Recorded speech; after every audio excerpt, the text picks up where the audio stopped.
இன்னொரு விஷயம் பார்த்தீங்கன்னா, நம்ம தளபதி கிட்டத்தட்ட 64 படங்கள்ல நடிச்சிருக்காரு. 1972ல அவங்க பிறந்து, அதுக்கப்புறம் 82ல அவங்க அப்பாவோட படத்துல 10 வயசுல நடிச்சிருக்காங்க. நமக்கு எல்லாரும் தெரியும்.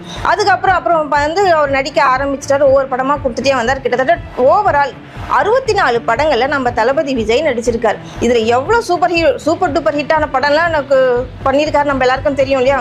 அதுவும் ஸ்பெஷலா வந்து பர்டிகுலரா இந்த படத்தை வந்து நம்ம மறக்கவே முடியாது. பூவே உனக்காக இந்த படம் தான் அவருக்கு டேர்னிங் பாயிண்டா அமைஞ்சது. பூவே உனக்காக படத்துக்கு அப்புறமா தான் விஜய் வந்து ஒரு காதல் நாயகனாகவும் பெண்கள் ரசிகர்கள் அதிகமாகவும் இருந்தாங்க. அந்த படம் இன்னைக்கு வரைக்குமே நம்ம அந்த சாங்ஸா இருக்கட்டும், அந்த ஸ்டோரியா இருக்கட்டும், விஜயோட அந்த ஆக்டிங்கா இருக்கட்டும், பார்க்கும்போதே நம்ம எல்லாருக்குமே அப்படியே என்னமோ பண்ணும். அந்த அளவுக்கு இருக்கும் பூவே உனக்காக படம். அதுக்கப்புறம் பார்த்தீங்கன்னா நம்ம நடிகை ஷாலினியோட நடிச்சிருப்பார் காதலுக்கு மரியாதை என்ற படம். எப்பா செம்ம படம் இல்லை அதெல்லாம்.